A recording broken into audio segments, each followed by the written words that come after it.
야단 보따리를 찾아주셔서 감사합니다.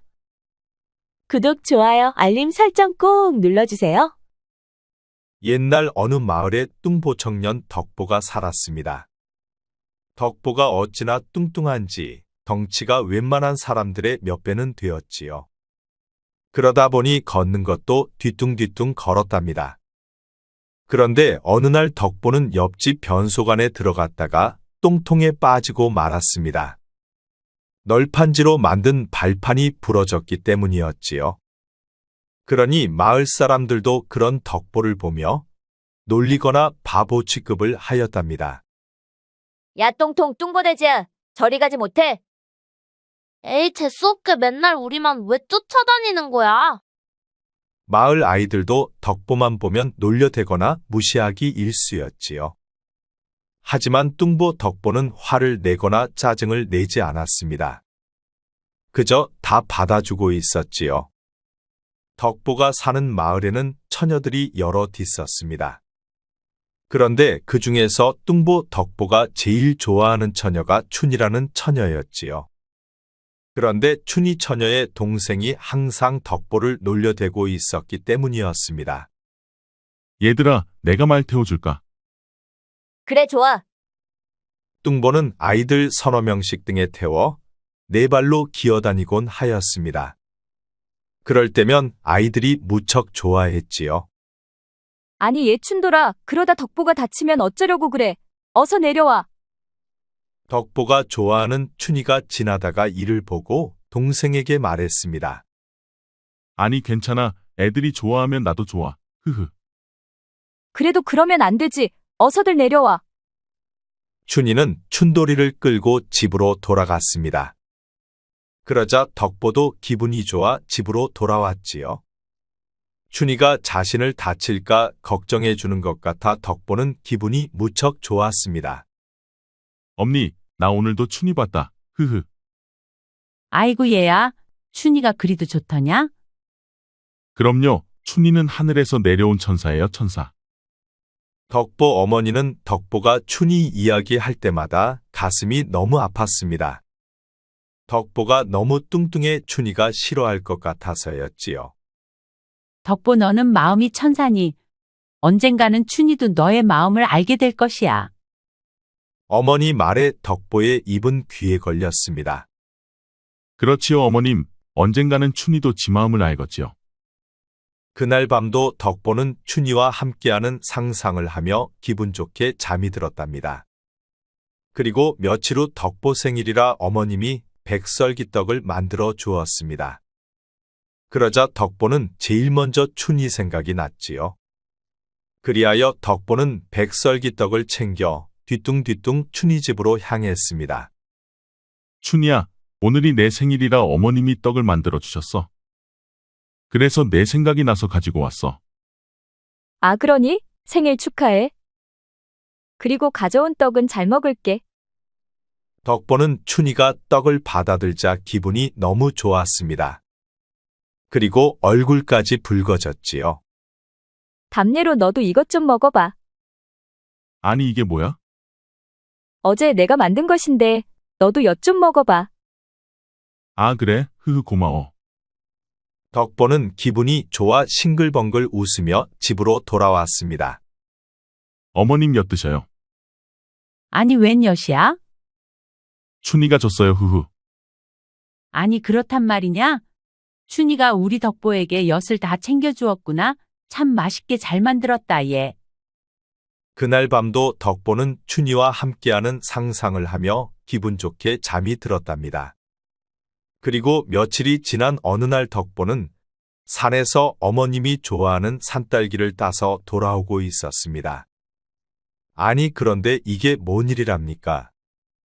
숲속에서 춘이가 마을 청년 중배와 서로 부둥켜 안고 입맞춤을 하고 있는 게 아니겠습니까? 그 모습을 본 덕보는 그 자리에서 얼어붙고 말았습니다. 그리고 숨도 쉬어지질 않았지요. 그러다 결국 덕보는 그 자리에서 쿵하고 쓰러지고 말았습니다. 그러자 쿵 소리를 듣고 춘이와 중배가 덕보에게 달려왔지요. 아니 덕보야, 정신 좀 차려봐. 춘희와 중배가 아무리 흔들어 봐도 덕보는 의식이 없었습니다. 춘희 내가 잠시 지키고 있어. 내가 얼른 가서 마을 사람들을 데리고 올게. 덕보가 너무 무겁다 보니 두 사람으로는 감당이 되질 않았습니다. 그리하여 중배가 마을 사람들을 데리러 간 것이었지요. 중배가 가고 조금 지나니 마을 사람들 수십 명이 몰려왔습니다. 그리고 마을 사람들이 합심하여 덕보를 우마차에 실었지요. 아이고 얘야 이게 어떻게 된 일이야? 우마차에 실려온 덕보를 보고 어머니는 깜짝 놀라고 말았습니다. 마을 사람들은 덕보를 들것에 실어 방으로 옮기고 의원을 부르러 갔지요.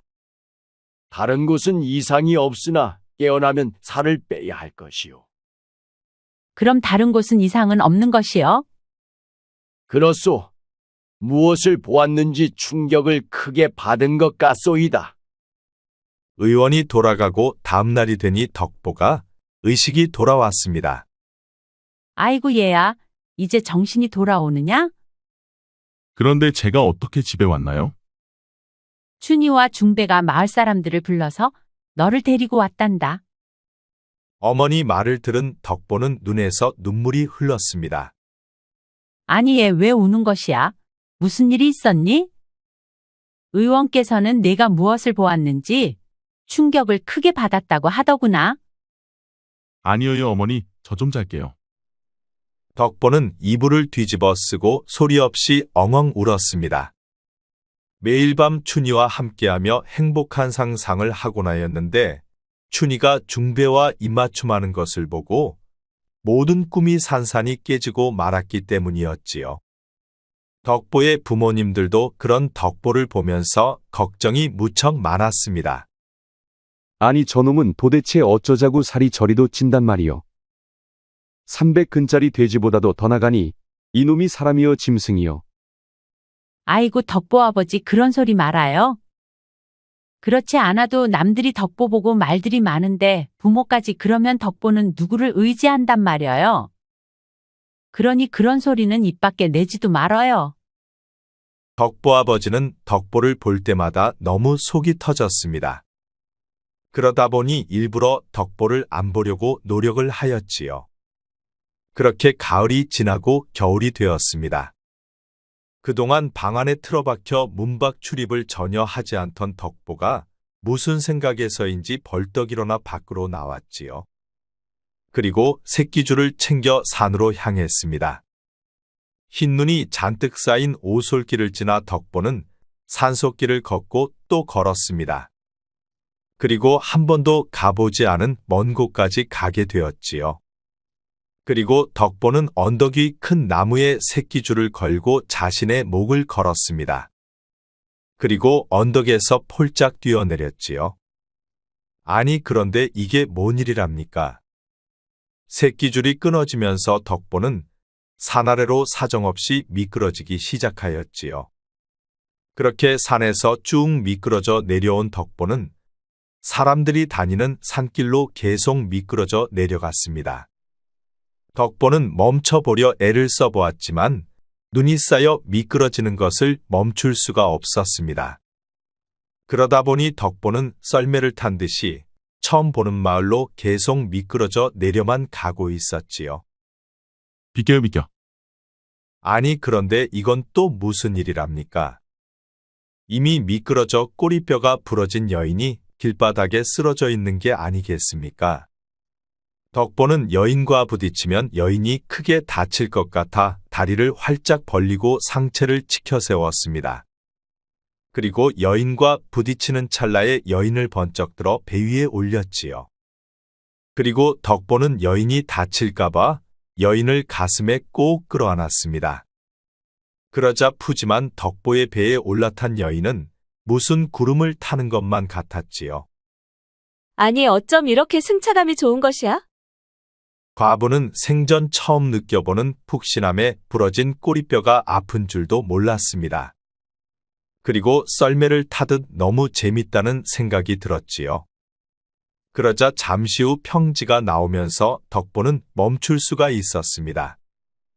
덕보의 몸은 여기저기 긁혀 상처가 많이 나 있었지요. 하지만 덕보는 얼른 여인부터 살펴보았습니다. 어디가 다쳤나요? 꼬리뼈가 부러진 것 같아요. 아, 그래요? 어디 한번 봐요. 덕보는 얼른 여인이 치마를 들추고 엉덩이 꼬리뼈가 어떤지 보려고 하였습니다. 그러자 여인이 말했지요. 아이 부끄럽게 왜 그러세요? 창피해요. 그럼 얼른 의원부터 찾으시지요. 난 걸을 수가 없어요.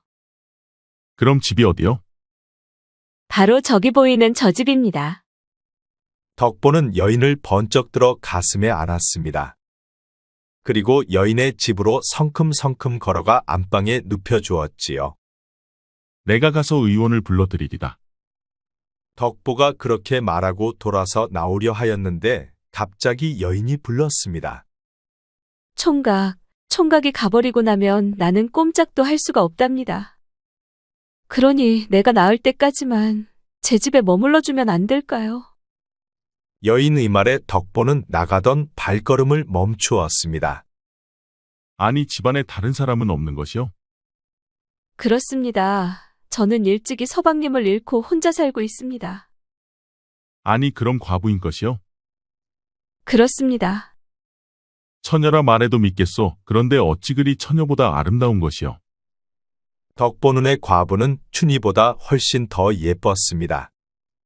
그리고 과부가 혼자 살고 있다는 말에 덕보는 사내가 되어 꼬리뼈가 부러진 여인을 두고 혼자 갈 수가 없었지요.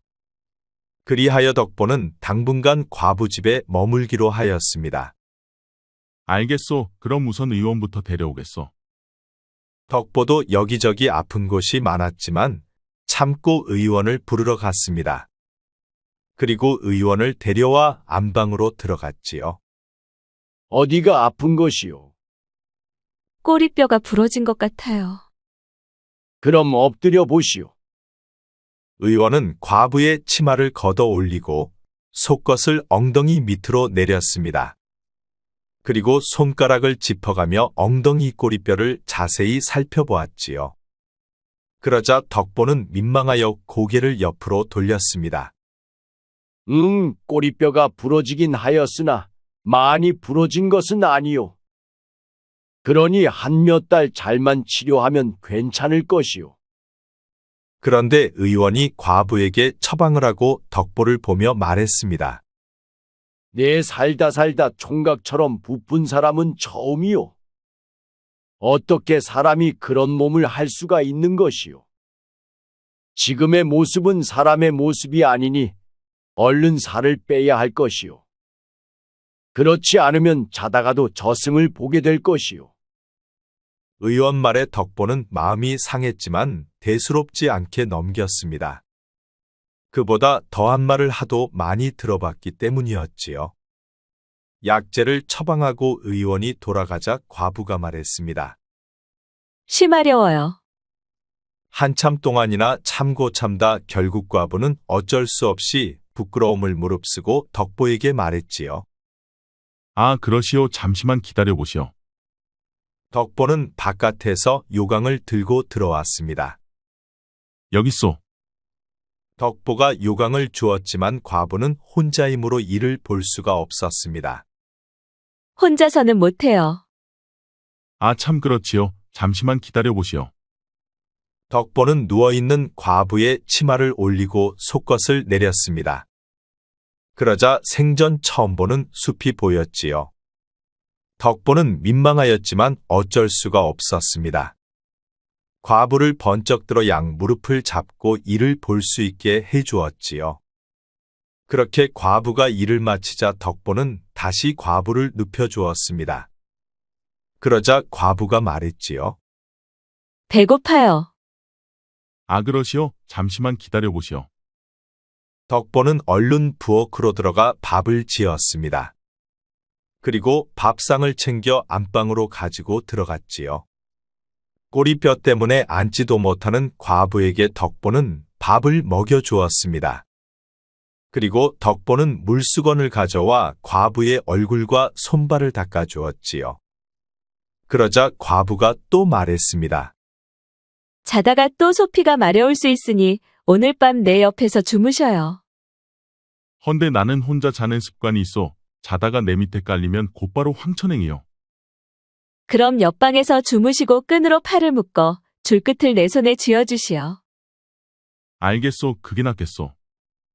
그렇게 덕보는 과부의 집에 머물면서 과부에게 밥도 해주고 빨래도 해주었습니다. 그리고 대소변을 모두 받아주면서 가끔 목욕도 시켜주었지요. 처음엔 부끄럽고 민망하였지만 시간이 지나면서 점점 익숙해져 가고 있었습니다. 처음 보는 여인의 알몸은 덕보에겐 너무너무 신비스러웠지요.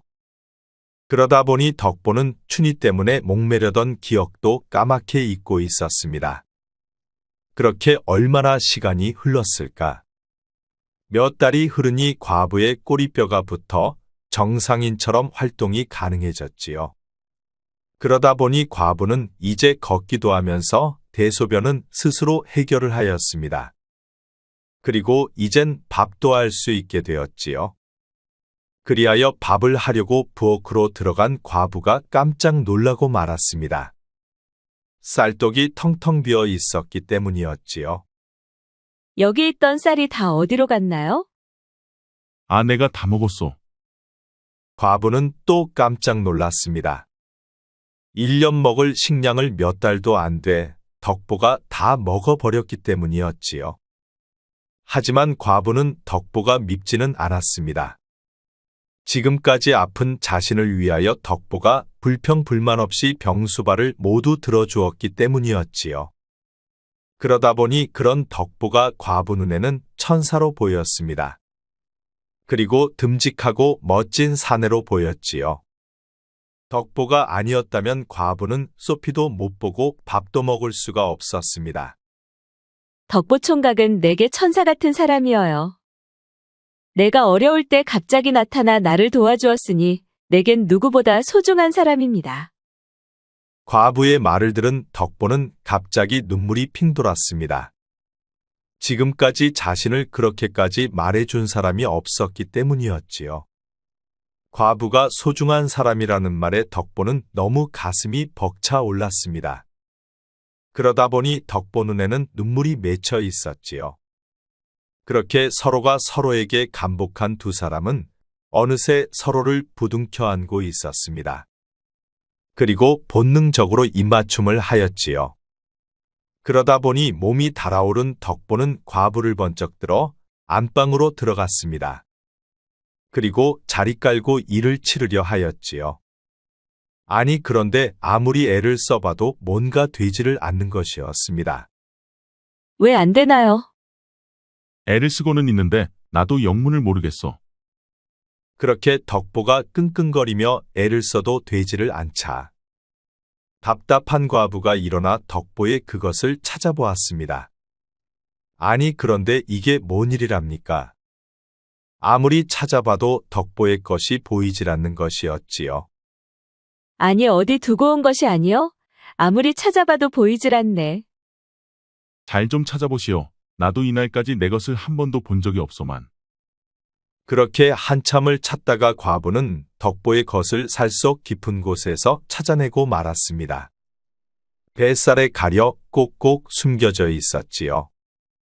있긴 있네 있어. 헌데 너무 깊어서 살 밖으로 나오질 못하고 있네. 호호. 과부는 웃겨 죽겠다며 깔깔대고 웃었습니다. 그 말에 덕보는 무척 심각해져 버렸지요. 덕보는 울상이고 과부는 배꼽 잡고 웃어댔습니다. 그리하여 시도까지는 좋았으나 끝내 일을 치를 수는 없었지요. 덕보는 허탈한 마음으로 잠자리에 들었고 과부는 밤새도록 깔깔대며 웃었습니다. 그리고 다음날 덕보는 어젯밤 일은 잊고 콩나물에 물을 주고 있었지요. 그러자 과부가 지나다 덕보를 보고 말했습니다. 콩나물에만 물 주지 말고 고추밭에도 물 주어야 하는 것 아니여? 호호. 그래야 고추도 무럭무럭 자랄 것이 아니여? 호호. 그렇게 놀리니 재밌어? 난 심각하기만 하구먼. 씨만 있고 대가 없으니 혹시 알아요?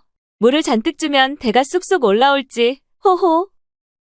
과부가 따라다니며 계속 놀려대자 덕보는 얼른 변소관으로 들어가 버렸습니다. 그리고 자신의 것을 직접 찾아보았지요. 그런데 아무리 들춰보아도 보이질 않았습니다. 그러다 보니 덕보는 허탈해도 너무 허탈하였지요. 에잉 이게 뭐야? 여인도 있고 밭도 있는데 이놈의 고추를 심을 수도 없으니 이게 뭐란 말이여. 덕보는 자신의 모습이 너무도 한심스러웠습니다. 그리하여 덕보는 매일같이 병든 사람처럼 시무룩해져 있었지요. 그러던 어느 날이었습니다. 아니 그렇게 시무룩해져 있는다고 씨가 싹이나 트겠소, 호호. 어서 날 따르기나 하시오. 과부는 며칠 동안이나 밥도 먹지 못하고 시무룩해져 있는 덕보가 너무 안타까웠습니다. 그리하여 덕보를 데리고 어느 암자로 데려갔지요. 스님 제가 말한 덕보총각입니다. 아, 그렇구려. 나는 코끼리 하나 데려오는 줄만 알았소, 하하. 그럼 저는 스님만 믿겠습니다. 과부는 덕보를 스님에게 맡기고 산을 내려갔습니다. 그러자 스님의 비법이 시작되었지요. 자, 지금부터 보살님은 특별 수행을 시작할 것이오. 그 첫 번째로 3,000배를 올릴 것이외다. 그럼 지 몸이 정상인처럼 될 수 있는 것이요. 앞으로 3번의 죽음의 문턱을 구경하게 될 것이오. 그러고 나면 정상인을 넘어 무척 강인한 체력을 갖게 될 것이외다. 그리되면 내 고추도 밖으로 나올 수 있는 것이요. 하하, 그것이 그렇게 하고 싶었소? 걱정 마시오. 원 없이 할 수 있게 만들어 드리리다. 스님의 말에 덕보는 왠지 믿음이 갔습니다. 그리고 가슴 부푼 희망도 생겼지요. 그리만 되면 과부에게 더 이상 놀림도 당하지 않고 과부와 밤을 즐길 수 있기 때문이었습니다. 그리하여 덕보는 과부와의 멋진 밤을 상상하며 마음을 단단히 먹었지요. 조소까지껏 한번 해보겠소. 그리고 덕보는 스님이 시키는 대로 3,000배를 시작하였습니다.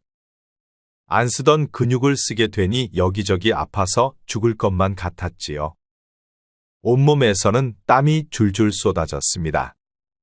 그렇게 덕보는 이틀 만에 3,000배를 마칠 수가 있었지요. 3,000배를 마친 덕보는 꼼짝달싹을 할 수가 없었습니다. 팔다리가 말을 듣지 않았지요. 그렇게 이틀을 쉬고 나니 스님이 말했습니다. 산중턱에 가면 약수탕이 나올 것이오. 밖에 큰 항아리 10곳의 약수물을 받아 채우시오. 덕보는 아침부터 일찍 산을 오르기 시작하였습니다. 그리고 산중턱에서 약수물을 받아서 항아리에 채우기 시작하였지요. 그렇게 덕보는 스님이 시키는 대로 뭐든지 다 했습니다. 장작 패기, 마당 쓸기, 산꼭대기, 정상의 커다란 돌탑 쌓기 등등. 그렇게 반년이 흐른 어느 날이었습니다. 덕보가 소피 보러 변소관에 갔다가 깜짝 놀라고 말았습니다. 생전 처음으로 자신의 것을 보았기 때문이었지요. 오 보인다 보여. 이것이 정령내 고추란 말인가. 그놈 참 실하게 잘생겼구나. 덕보는 너무 좋아 어쩔 줄을 몰랐습니다.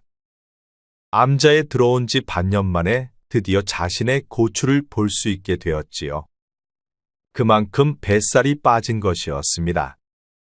스님, 오늘 생전 처음으로 내 것을 보게 되었구먼요. 이게 다 스님 덕분입니다. 그렇게나 좋으시오. 그동안 보살님이 참고 견뎌낸 결과요. 이젠 고추도 보았으니 지금부턴 무공을 연마할 것이오. 그동안 덕보의 살을 빼고 체력을 끌어올린 스님은 덕보의 몸을 단단히 만들기 시작하였습니다. 그리하여 주먹과 팔다리로 나무를 가격하고 폭포수 아래에서 장시간 견디는 훈련을 하였지요. 그리고 어느 날부턴가 본격적으로 무술 연습을 시작하였습니다. 그리고 검술과 창술, 활쏘기까지 쉬지 않고 정진을 하였지요. 그렇게 어느덧 3년이 흘렀습니다. 이제 내가 가르칠 것은 다 가르쳤으니 그만 산을 내려가도 되겠소. 감사합니다. 스님 덕분에 제가 비로소 사람이 된 것 같습니다. 홀쭉하고 훤칠해진 덕보는 스님께 큰절을 하고 산을 내려왔습니다. 그리고 과부 집으로 달려가 보았지요. 과부 계시오? 덕보는 신이나 과부 집으로 뛰어들어갔습니다. 아니 그런데 아무리 찾아봐도 과부는 보이질 않았지요. 아니 대체 어딜 간 것이오? 덕보는 과부 집에서 며칠을 기다려 보았습니다. 그래도 과부는 집으로 돌아오지를 않았지요. 그리하여 덕보는 과부가 갈 만한 곳을 모두 찾아보았습니다. 그래도 과부는 그 어디에도 없었지요. 그리하여 덕보는 다시 스님을 찾아갔습니다. 스님, 혹시 과부가 어디로 갔는지 아시는지요? 때가 되면 보살님 앞에 나타날 것이오. 그리고 내달 금음날 무과시험이 있으니 그 시험을 한번 치러보시오. 알겠습니다, 스님. 덕보는 씁쓸한 마음으로 다시 산을 내려왔습니다. 그리고 과부 집으로 향했지요. 과부 없는 과부 집에서 덕보는 쓸쓸한 밤을 보냈습니다. 완전히 달라진 자신의 모습을 꼭 보여주고 싶었는데 정작 과부는 어디론가 가고 없었지요. 어찌 내 팔자는 이리 복도 없단 말인가? 이렇게 멋진 사내로 탈바꿈을 하였건만 사랑하는 내님은 어디에 있단 말인가? 덕보는 어느새 과부를 사랑하고 있었습니다. 과부에게 멋진 사내로 변한 모습을 보이고 싶어 3년 동안 고통을 견디며 쉬지 않고 수련을 하였었지요. 그렇게 덕보는 과부를 그리워하며 눈물 젖은 밤을 보냈습니다. 그리고 시간이 흘러 무과시험날이 되었지요. 그리하여 덕보는 무과시험장으로 향했습니다. 활쏘기, 창던지기, 검술 등 본격적으로 무과시험이 시작되었지요. 그렇게 시험이 모두 끝나고 덕보는 가장 높은 점수로 당당히 장원급제를 하였습니다. 그리고 무관이 되어 임금을 호위하는 내금이 병사가 되었지요. 그렇게 덕보는 내금이 병사가 되어 열심히 일을 배우고 임금을 호위하는 일을 하였습니다. 그러면서도 덕보는 과부를 한시도 잊어본 적이 없었지요. 도대체 언제나 볼 수 있는 것이요? 스님께선 때가 되면 내 앞에 나타날 거라 말씀하셨는데 아직도 모른 것이요? 아니 그러던 어느 날 아주 큰 역모 사건이 터지고 말았습니다. 좌상과 대군이 합세하여 수많은 병사를 이끌고 궁 앞까지 쳐들어온 것이었지요. 그런데 궁 안의 첩자들로 인해 궁문이 열리고 말았습니다. 그리고 역당들은 밀물듯이 들어와 내금이 병사들을 도륙하기 시작하였지요. 압도적인 숫자로 밀려드는 역도들을 수적으로 열세인 내금이가 막아내기엔 역부족이었습니다. 그러다 보니 내금이 병사들은 모두 포위되고 임금과 왕족들은 모두 포로가 되고 말았지요. 헌데 덕보는 내금이장의 지시로 성 밖을 다녀오다가 역모가 일어난 것을 보게 되었습니다. 아니 이건 역모가 아닌가? 어쩌다 이런 일이 벌어진 것이야? 덕보는 임금을 호위하는 역할이다 보니 임금이 무척 걱정되었습니다. 그리하여 비밀 통로를 통해 궁 안으로 숨어 들어갔지요. 그리고 몸을 숨기고 임금이 있는 대전으로 가보았습니다. 그러자 이미 임금과 왕족들은 포로가 되어 대전 안에 감금되어 있었지요. 그리고 대전 앞에는 100여 명의 무사들이 지키고 있었습니다. 그러자 덕보는 검을 빼어 양손에 하나씩 단단히 묶고 대전 앞에 무사들을 향해 돌진을 하였지요. 그렇게 100여 명의 무사들과 덕보의 목숨을 건 싸움이 시작되었습니다. 덕보는 그동안 갈고 닦았던 검술 실력을 유감없이 발휘하였지요. 그러자 역당들의 무사들은 가을에 낙엽 떨어지듯 픽픽 쓰러져 갔습니다. 그렇게 얼마나 시간이 흘렀을까? 대전 앞에는 역도들의 시체들로 넘쳐나고 있었지요. 덕보의 검은 전광석화보다 빨랐고 검에 스치기만 해도 죽음을 피할 수가 없었습니다. 그렇게 대전 앞 무사들을 모두 처치한 덕보는 대전 안으로 뛰어 들어갔습니다. 그러자 대전 안에는 10여 명의 무사들이 영모를 주도한 좌상과 대군을 호위하고 있었지요. 덕보는 눈 깜짝할 사이에 대전 안에 있는 무사들을 베어나갔습니다. 밖에 있는 병사들보다 무술 실력은 뛰어났지만 덕보와 맞닥뜨린 무사들은 단 3수만에 모두 쓰러져 갔지요. 그렇게 호위 무사들이 모두 쓰러지자 좌상과 대군은 뒷문으로 도망치기 시작하였습니다. 그러자 덕보는 순식간에 도망치는 좌상과 대군을 검으로 사로잡았지요. 그리고 양검을 각각 좌상과 대군의 목에 들이대고 대전 안으로 끌고 들어왔습니다. 주상전하, 옥체만강하옵나이까. 그렇다. 내가 나를 살렸구나. 황공하옵나이다 주상전하. 임금은 덕보의 등장으로 한시름 놓을 수가 있었습니다. 살 수 있다는 희망이 생겼기 때문이었지요. 좌상과 대군은 당장 대전 밖에 있는 모든 병사들을 모두 물리거라. 그렇지 않으면 이 칼이 목을 두동강 낼 것이다. 그리하여 목숨의 위협을 느낀 대군은 대전 밖 병사들을 모두 궁 밖으로 물러나라 지시를 하였지요. 그러자 포위되었던 내금이 병사들도 포위에서 풀려날 수가 있었습니다. 그렇게 역당들은 모두 물러나고 궁하는 다시 내금이 병사들이 지킬 수가 있었지요.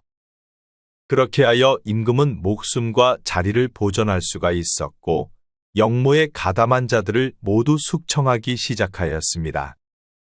그렇게 궁안이 안정되자 어느 날 임금은 덕보를 불렀습니다. 내 이름이 무엇이냐? 저는 박덕보라 하옵나이다. 그래, 내가 아니었다면 정말 큰일 날 뻔하였구나. 황공하옵나이다 주상전하. 그런데 그때 한 여인이 임금의 곁으로 걸어왔습니다. 그리고 덕보를 보고 말했지요. 호호 몰라보게 변했군요. 헌데 이제는 고추대가 좀 자랐나요? 여인의 말에 덕보는 고개 들어 여인을 바라보았습니다. 아니 그런데 그 여인이 과부가 아니겠습니까? 아니 과부가 여긴 어쩐 일이요? 호호 어쩐 일이긴요. 여기가 제 집인걸요. 덕보는 깜짝 놀라고 말았습니다. 과부가 아니라 한 번도 결혼하지 않은 공주였기 때문이었지요. 아이고 이놈이 죽을 죄를 지었습니다요. 공주님인 줄도 모르고 깝죽거렸으니 이놈은 죽어 마땅합니다요. 죽다니요. 앞으로 살아서 저와 함께 백년해로 해야지요. 덕보는 또 깜짝 놀라고 말았습니다. 아니 백년해로라 하면 저와 혼인을 말씀하시는지요? 호호, 아니 그럼 남남끼리 백년해로를 할 수 있단 말이요? 마을에서 첫날 밤 꼭꼭 숨어 있어서 못 봤던 그놈을 꼭 좀 한번 봐야겠습니다. 덕보는 이게 꿈인지 생시인지 분간이 되질 않았습니다. 하하, 우리 공주가 드디어 천상배필을 만났구나. 조만간 나를 잡고 혼례를 올리거라. 스님은 임금에게 위기가 닥칠 것을 미리 알고 있었습니다. 그리하여 스님은 임금에게 임금과 왕실을 구할 운명을 가진 덕보를 알려준 것이었지요. 그리고 덕보는 공주와 하늘이 맺어준 인연이었습니다. 그리하여 공주는 덕보를 만나기 위해 스님이 알려준 마을에서 기다리고 있었던 것이었지요. 그리하여 공주는 덕보를 만날 수 있었고 덕보는 스님을 통해 새롭게 거듭날 수 있게 되었던 것이었습니다. 그렇게 하여 두 사람은 성대한 혼례를 올렸습니다. 물론 덕보는 역도들을 처단하고 임금과 왕실을 지켜낸 공로로 귀족 반열의 양반 신분이 되었지요. 그런 덕보를 보면서 덕보 어머니는 눈물이 멈추질 않았습니다. 뚱뚱해도 너무 뚱뚱한 덕보 때문에 어머니는 한시도 마음 편한 날이 없었기 때문이었지요. 헌데 지금 뚱뚱한 덕보는 온데간데 없고 훤칠하게 잘생긴 덕보가 그것도 공주와 혼례를 올리고 있으니 덕보 어머니는 너무 감복하여 눈물이 멈추질 않았지요. 장하다 우리 아들, 내 너를 보고 있으니 이렇게 행복할 수가 없구나. 아니 똥통이나 빠지던 덕보가 이 나라 왕실의 사위라니 나는 아직도 믿어지지가 않는구려. 그렇게 성대한 혼례를 마치고 신혼첫 날밤이 되었습니다. 그 많던 살들은 어딜 가고 이렇게 날씬하고 잘생긴 총각이 내게 온 것이요? 오늘은 그놈도 챙겨왔겠지요? 아, 그럼 당연히 챙겨와야지라. 이 자리가 무슨 자리인데 안 가져오면 되겠어. 호호, 그럼 어서 한번 보아요. 덕보는 자신있고 당당하게 그놈을 보였습니다. 아니, 스님께 고추대도 연말을 받은 것이요? 이건 고추대가 아니잖아요, 호호. 그날 밤하늘의 별들은 수도 없이 반짝였습니다. 여기저기서 반짝반짝 빛이 났지요. 결국 공주는 황천을 보고 말았습니다. 호호, 그놈 참, 씨앗만 하던 게 참으로 신통방통해졌구려, 호호. 덕보에게는 21명의 자식이 생겼습니다. 밤마다 달려드는 공주 때문에 다복한 가정이 되었지요. 자식들도 모두 건강하게 잘 자랐습니다. 그런데 막내가 아빠를 닮은 뚱보로 태어났지요. 아이고 얘야 너는 어쩌자고 아빠를 닮아 태어났니? 걱정 말아요, 여보. 얘도 훗날 지금의 아빠처럼 훌륭한 사람이 될 것이어요. 그렇게 천생연분 두 사람은 백년해로 하면서 행복하게 잘 살았답니다. 옛말에 유연천리의 상에 무연되면 불상봉이라는 말이 있습니다. 인연이 있다면 천리를 떨어져 있어도 만나지만 인연이 없다면 얼굴을 마주하고 있어도 만나지 못한다는 말이지요. 그러니 부부의 연은 하늘이 맺어준 인연이라 부른답니다. 불교에서는 천생연분 대신 천생연분이라 쓰고 있습니다. 천번생의 인연이 있어야 부부가 된다는 말이지요. 그러니 부부는 잘나고 못나고를 떠나 천번생의 인연을 가지고 있는 만큼 소중한 존재가 아닐까요? 우리 영상을 시청하시는 여러분 모두 항상 건강하고 행복하기를 바랍니다. 구독과 좋아요, 알림 설정 꼭 부탁드립니다. 앞으로도 재미있는 이야기가 많으니 다른 영상도 재미있게 봐주세요.